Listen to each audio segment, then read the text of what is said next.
Bonjour. Bonjour à tous. Bienvenue. Nouvelle vidéo sur un sujet qui fera débat, très certainement, pour tout le monde. On va parler des conflits. Conflits intérieurs avec soi, forcément, et conflits extérieurs avec le relationnel environnant. Aujourd'hui, ce qu'on peut constater, ce qui est maintenu dans l'ego et dans l'orgueil, c'est qu'aujourd'hui, on a tendance à nourrir les conflits, voire même à aller l'attiser, ce conflit, pour avoir des réponses à nos questions qui ne solutionnent pas le présent, puisque ce sont des interrogations que l'on ramène dans l'instant présent, mais ce sont des interrogations sur un vécu du passé. Donc on va garder le conflit dans l'animation, donc on le garde dans la vivance du conflit, puisqu'on parle toujours du passé, d'accord? On veut une résolution du passé, mais on ne peut pas résoudre le passé, c'est le passé, mais on ramène l'interrogation donc dans le présent, et quand c'est pas assez puissant, c'est pas assez fort dans la haine, dans la colère, eh bien on va jeter de l'huile sur le feu pour raviver le conflit, parce que aujourd'hui, eh bien on se nourrit de ça. C'est-à-dire que notre existence est devenue conflictuelle parce qu'on ne lâche pas le conflit et parce qu'on n'est pas dans le respect de soi, dans la reconnaissance du bien-être que l'on pourrait créer si on lâchait les conflits. Donc les conflits vis-à-vis des extérieurs, des dépendances, des attachements, des reconnaissances, de l'amour, de toutes les attentes, aujourd'hui, eh bien, pourquoi on garde ces conflits-là? Parce qu'on est toujours reliés.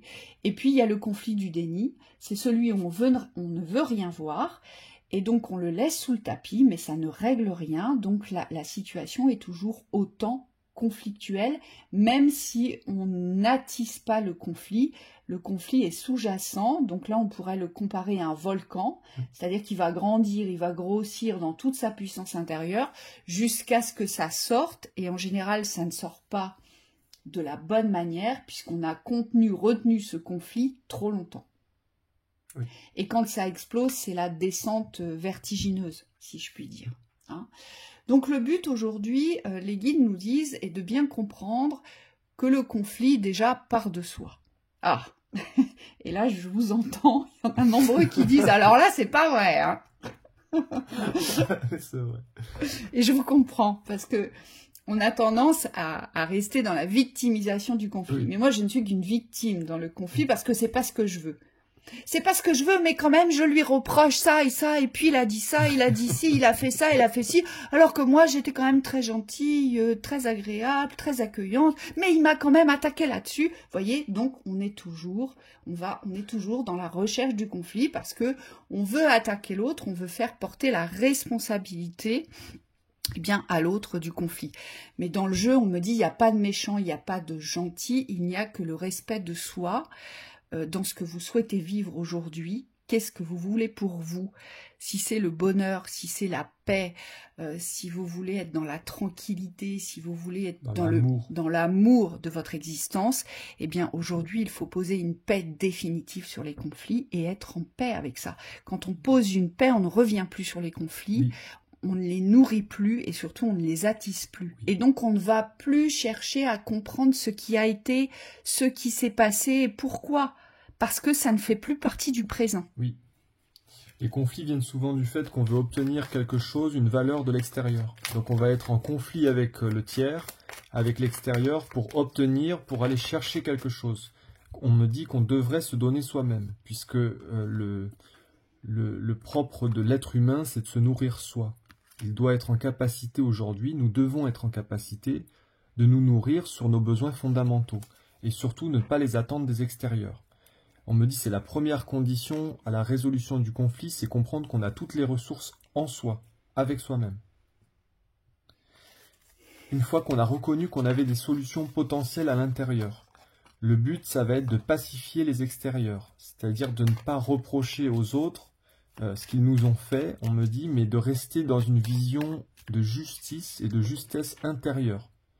C'est-à-dire d'être au clair avec soi sur ce qui s'est passé, on me dit que ce soit bon ou mauvais dans le relationnel, et surtout de rester dans son plein. Dans sa richesse, dans la reconnaissance de ce que vous portez, de qui vous êtes. des valeurs que vous avez, de vos vérités. Donc, on est bien dans la reconnaissance de son potentiel de richesse. Donc, ça veut dire on n'attend plus des extérieurs, on n'attend plus de reconnaissance, on n'attend plus d'aval, on n'attend plus d'amour. On se donne tout cela aujourd'hui. Ses propres richesses, on se les crée de l'intérieur. Donc, on se positionne dans le respect de ses valeurs et de ses richesses. Ok. Et forcément, Richesse, richesse est associée à l'amour de soi. Et si on se respecte dans ses richesses, dans ses valeurs, dans l'amour que l'on se porte, eh bien, on ne peut plus être en conflit avec les extérieurs puisqu'on s'est mis en parfait accord avec soi. Oui. Déjà. Donc ça, c'est un point crucial ici. Oui. C'est je me respecte, je sais ce que je veux, je ne peux pas changer ce qui a été. Je ne peux pas changer ce qui a été. Parce que la base du conflit, c'est vouloir créer un changement sur ce qui s'est passé. Or, ce qui s'est passé, vous ne pouvez pas le changer. C'est du passé. Donc, il faut bien créer autre chose aujourd'hui. Oui, et c'est souvent lié. On me dit ces conflits sont toujours à l'origine des liens de parenté, c'est-à-dire tout ce que vous avez vécu dans votre enfance avec vos parents, on me dit sont des schémas qui sont souvent reproduits dans les conflits intérieurs. Et souvent, ces conflits intérieurs, comme ils ne sont pas solutionnés à la source, à la racine, ils sont projetés vers les extérieurs. Donc c'est le relationnel ici qui va être impacté et on me dit ça va vous être retourné en miroir. Le but, on me dit, c'est d'aller voir à la source les schémas relationnels que vous aviez au niveau des schémas types, des schémas primordiaux avec vos parents. Qu'est-ce qui aujourd'hui vous empêche de vous reconnaître ou de vous respecter, si ce n'est vous? C'est pas parce qu'on vous a pas donné cette valeur-là, dans la reconnaissance ou dans le respect de vous-même, qu'aujourd'hui vous ne pouvez pas aller dans ce sens. Et on me dit c'est un choix fort, parce qu'on me dit il faut être en capacité ici de générer autre chose que ce que vous avez reçu dans les transmissions. Mais c'est un choix possible et c'est surtout le seul choix aujourd'hui qui s'offre à vous pour créer autre chose. Puisqu'on me dit si on ne veut pas être dans la reproduction de ce qui nous a été transmis, on est bien obligé à un moment donné de décider de prendre une autre route. Et cette route-là, c'est la route des solutions. C'est pas la plus simple, mais c'est celle qui va nous apporter le plus de bienfaits, puisqu'elle va nous couper des dépendances extérieures et qu'elle va nous ramener dans nos ressources intérieures, nos résolutions intérieures. Donc on n'est plus victime, on n'est plus l'enfant. Et donc forcément, pour se retrouver dans les espaces de joie, de plaisir et de bonheur, il y a forcément des choses à nettoyer, donc des programmes d'agressivité, des programmes de dévalorisation, parce que qu'est-ce qui crée l'agressivité? C'est qu'en fait, on ne se reconnaît pas dans sa valeur. C'est pour ça qu'on est agressif. Mais toi, reconnais-moi, reconnais que j'ai fait ça. Et toi, tu ne l'as pas fait. On attend tout ça. Et donc, c'est ça qui génère les conflits, c'est ça qui vient les nourrir. Et surtout, eh bien, on va se sentir un peu plus, je dirais, dévalorisé, un peu plus humilié, un peu plus soumis, un peu plus dans l'obéissance. Et c'est ce qui va ancrer l'agressivité dans une puissance, on me dit, montante. Puisque il est impensable pour soi de se sentir petit, puisqu'à la base, on est fort, on est grand, on est puissant. Donc, quand on vient attaquer cette valeur-là, quand vous ne reconnaissez pas votre valeur de puissance et de grandeur, eh bien, inconsciemment, c'est une agression. C'est une agression. Et on nous dit, il y a nécessité aujourd'hui de nettoyer tout ce qui vient vous agresser dans la dévalorisation, pour pouvoir vous réapproprier l'espace du plaisir de l'instant. Puisqu'on nous dit les joies, les plaisirs, le bonheur, c'est déjà là, chez tout le monde. Chez tout le monde, il y a des espaces de joie, des espaces de plaisir, des espaces de bonheur. Oui. Ça veut dire quoi? Ça veut dire qu'au niveau du relationnel, donc avec soi et ensuite avec les autres, il va y avoir des liens à couper. Des liens néfastes, on me dit, de dévalorisation.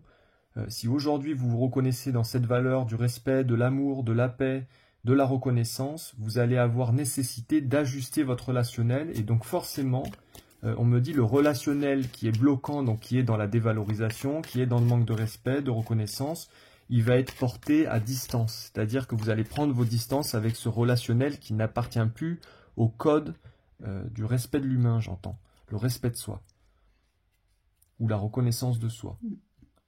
Et on me dit, il faut accepter ça. C'est-à-dire que ce relationnel aujourd'hui ne fasse plus partie de votre cercle de bien-être ou de bonheur. On me dit, c'est une acceptation pour pouvoir vous ouvrir les espaces du sacré dans la renaissance, donc dans la vie. Oui, parce que Michael me dit, quand on ferme les choses, on a tendance à vouloir rester dans une forme de souffrance parce que ça s'est terminé. Je prends un exemple. Vous êtes en couple, ça se passe très mal depuis des années, vous ne vous supportez plus, c'est conflit sur conflit, tension sur tension, et à un moment donné, il y en a un des deux qui décide de partir, et heureusement qu'il a pris cette décision-là, j'ai envie de dire, eh bien, l'autre partie va s'accrocher comme une tique à vouloir arranger, alors que ça fait des années que ça ne va plus. Ça fait des années que vous êtes dans le conflit. Eh bien, vous allez vous accrocher à vouloir renverser la situation de départ. Non, reste. Mais non, reste. Alors qu'en fait, ça devrait être une libération. Ah, enfin, ça s'arrête. Enfin, il n'y a plus de conflit. Oui, enfin, je peux être moi-même. C'est le monde à l'envers. Enfin, je peux me retrouver seule dans mon espace, faire ce que je veux de mon espace, penser comme je veux, bouger comme je veux. Eh bien non, on ne voit pas ça. On voit la séparation. Ah, et puis il m'a fait ça. Ah, et puis il m'a dit ça. Ah, puis t'as vu de la façon dont il est parti. Mais en fait, on ne voit pas l'espace que ça libère en soi et autour de soi. Et c'est pour ça qu'on nous dit que les cadeaux sont déjà là dans les espaces de joie, de bonheur et de plaisir. C'est parce qu'aujourd'hui, on ne sait rester que dans l'agressivité. Et on ne nettoie pas ça. On l'attise, on le nourrit. Et donc forcément, si on l'attise, on le nourrit, on ne peut pas porter à renaissance et à résurrection notre existence, puisqu'on va rester de l'autre côté de la barrière. Ah mais non, mais il m'a gâché ma vie, il m'a gâché ma vie, vous vous rendez compte? L'empreinte que ça laisse, ça veut dire qu'il n'y a plus aucun espoir de vivance derrière. Et c'est ça qui est dramatique dans les conflits. C'est qu'on les ancre, mais on les ancre avec une telle force qu'on ne voit pas la beauté de ce que l'on pourrait vivre. Et surtout, on n'a absolument pas la représentation de la vie dans le sacré. Parce que c'est comme si l'autre nous devait la vie, l'autre nous devait le bonheur, l'autre nous doit le respect, l'autre nous doit l'amour. Mais c'est faux, c'est entièrement faux, l'autre ne nous doit rien.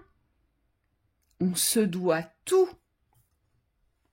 Et pour pouvoir être respecté, on doit respecter le choix de l'autre, si on veut être dans son plein respect et recevoir le respect. C'est quand on est dans l'irrespect de l'autre que l'on n'est pas respecté, que l'on n'est pas regardé, que l'on n'est pas aimé, que l'on n'est pas écouté. Et donc on reste dans le conflit.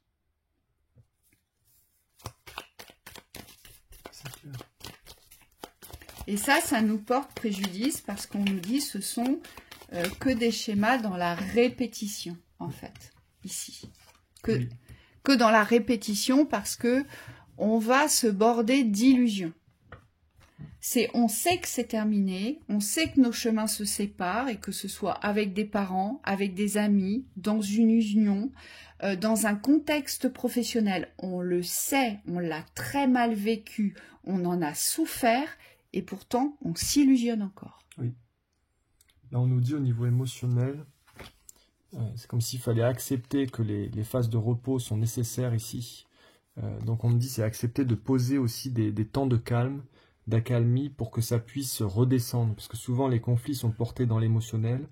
Et on me dit c'est très dur ensuite de redescendre puisque on est toujours dans l'émotion, dans l'émotivité. Et donc là il y a nécessité de calmer le jeu en soi ou avec les extérieurs. Pour pouvoir retrouver une forme de lucidité ici.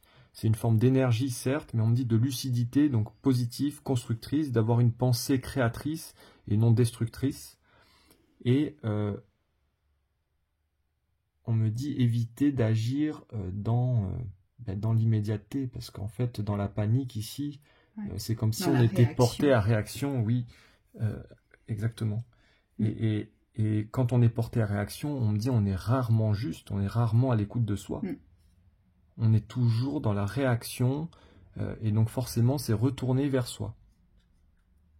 Hein, puisque généralement, dans la réaction, on n'est jamais reçu. Non. Hein, donc l'autre nous renvoie tout de suite. Et puis dans la réaction, c'est là où on va vomir les pires choses, hein, qu'on se le dise. Hein. Quand on est dans la réaction, on en sort des noms d'oiseaux, hein, et des accusations et des responsabilités portées vers l'autre. C'est jamais tourné vers soi, puisque dans la réaction, on n'est que la victime. On se positionne comme la victime et on ne se positionne que dans l'injustice et l'injustesse. Hein. Et là, c'est ce qu'on nous dit. On nous dit aujourd'hui, dans tous les conflits relationnels, il faut savoir voir aujourd'hui ce qui s'éclaircit, les aides qui sont mises à disposition, les aides qui nous sont tendues, les portes ouvertes. Parce qu'aujourd'hui, on ne regarde que les portes fermées, que ce qui se ferme, mais on ne voit pas ce qui s'ouvre. Et aujourd'hui, c'est cette attitude-là que l'on doit avoir sur les fermetures.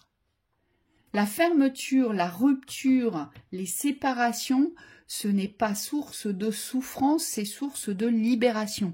Mais aujourd'hui, ce programme, il est bien installé, on le subit dans la souffrance et non dans la libération. Et on doit switcher là-dessus. Tout ce qui se ferme est libérateur. Forcément. C'est pour nous libérer. Et donc, si on se libère, eh bien, il n'y a plus de conflit, en fait.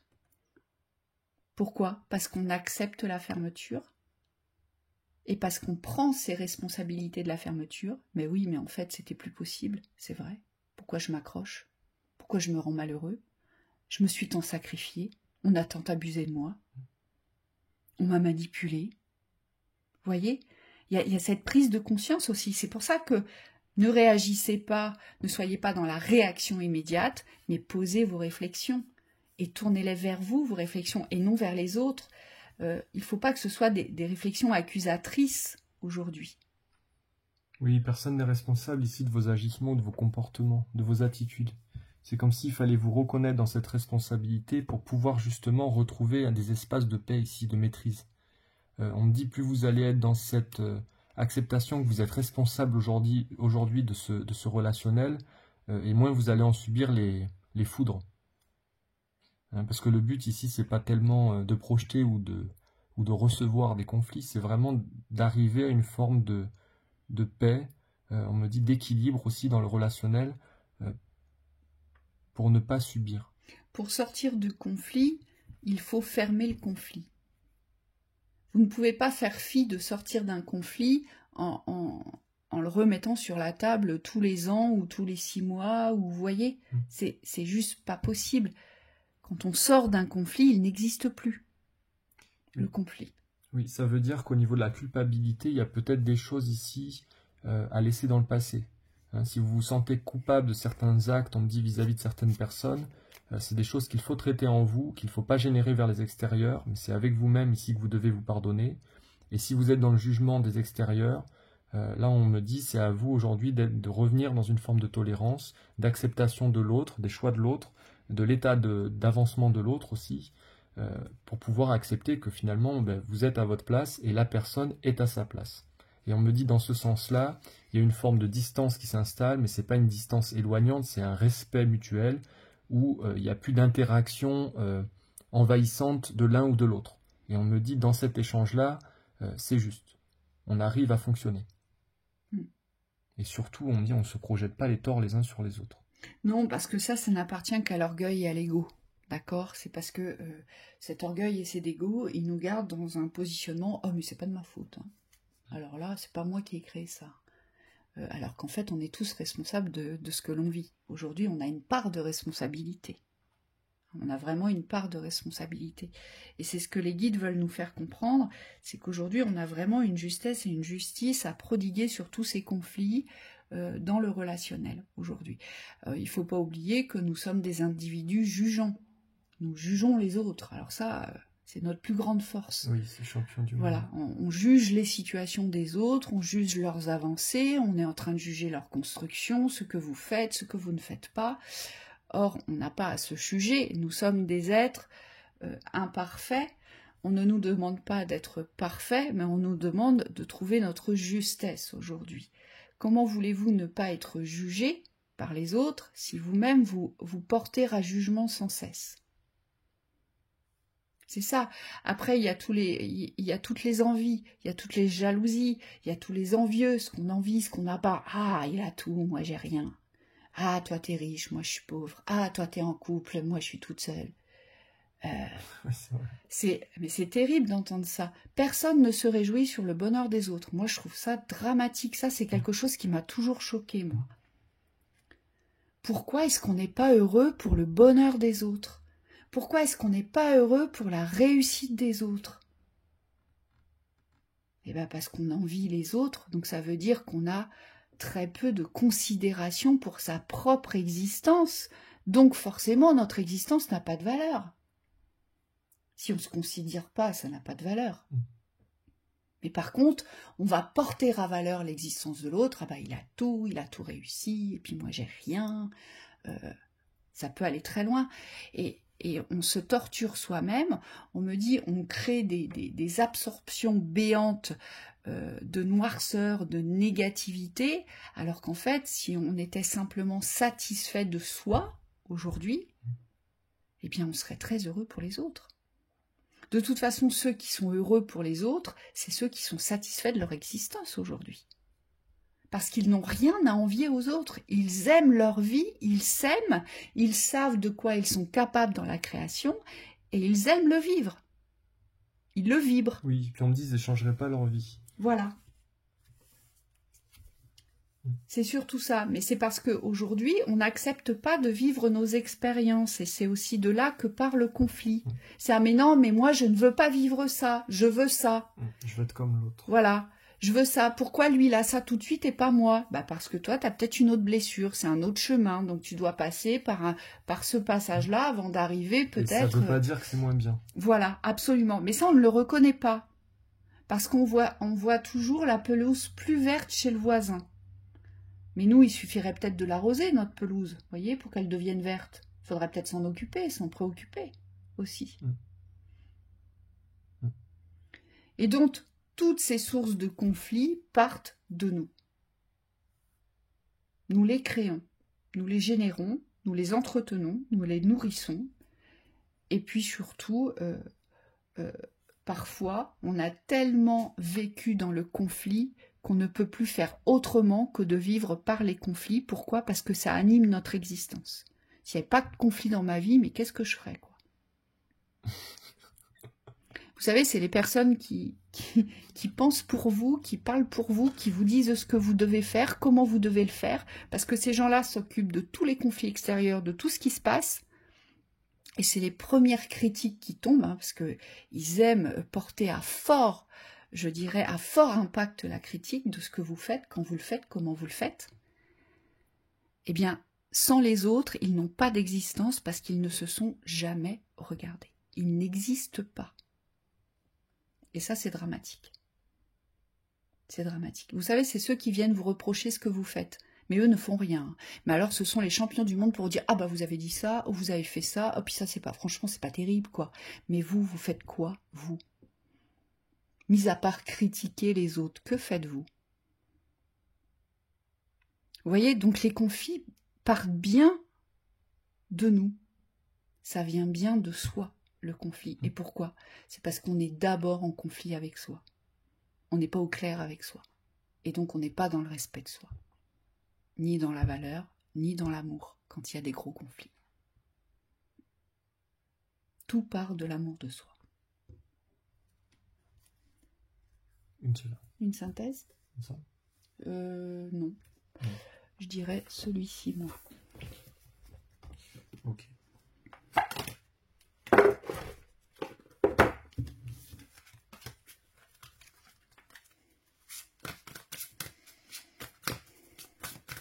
De toute façon, dites-vous bien que tous nos conflits partent des 5 blessures primordiales, hein, ici.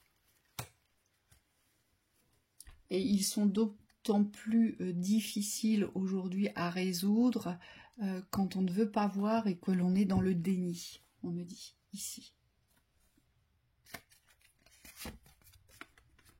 La solution, la dame d'Ariel